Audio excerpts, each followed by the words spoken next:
વ્યસન મુક્તિ આજના સમયમાં વ્યસન એ સમાજ માટે સૌથી મોટું દૂષણ છે.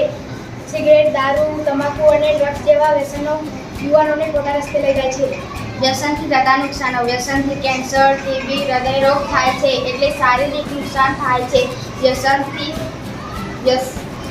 વ્યસનથી હતાશા, ટેન્શન અને સ્વભાવ ચીડિયાપણું બને છે, જેથી માનસિક નુકસાન થાય છે. વ્યસનથી પૈસા નશામાં બગડે છે, જેથી આર્થિક નુકસાન થાય છે.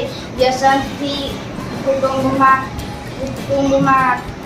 ઝઘડા અને બદનામી થાય છે, જેથી સામાજિક નુકસાન થાય છે. વ્યસનથી બચવાના ઉપાય. મારે વ્યસન ન કરો તેવો સંકલ્પ કરો. ખરાબ વ્યસનની ધંધા છોડીને સારા મિત્ર બનાવો. મનગમતા શોખ પૂરા કરવા માટે વાંચન કે રમત. ડૉક્ટરની સલાહ મુજબ કાર્ય કરો. જાગૃતિ સેમિનારમાં ભાગ લો. ભારતના દેશનું ભવિષ્ય છે, એટલે આપણે સૌએ વ્યસનથી દૂર રહેવું એ શપથ લઈશું.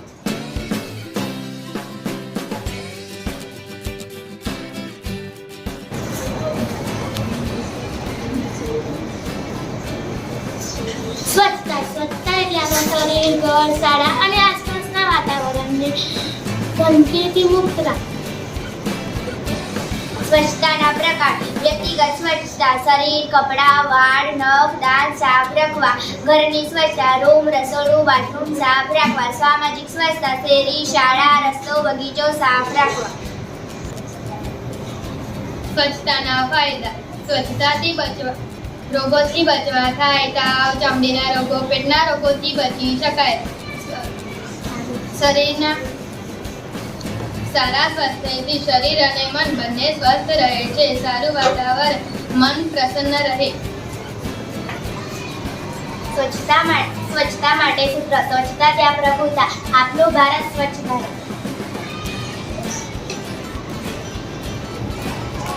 સૌ પ્રથમ આપણે સાબુ લઈશું.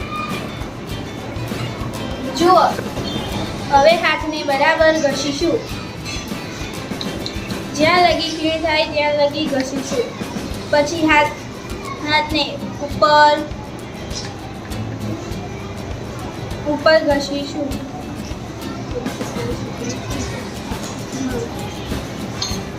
હવે બંને હાથની વચ્ચે ઘસીશું.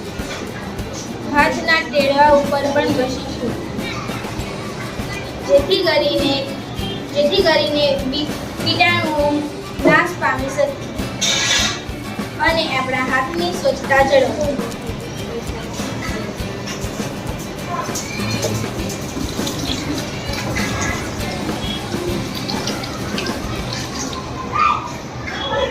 જીવાણુ અને વાયરસથી બચવા માટે માસ્ક પહેરવું જોઈએ.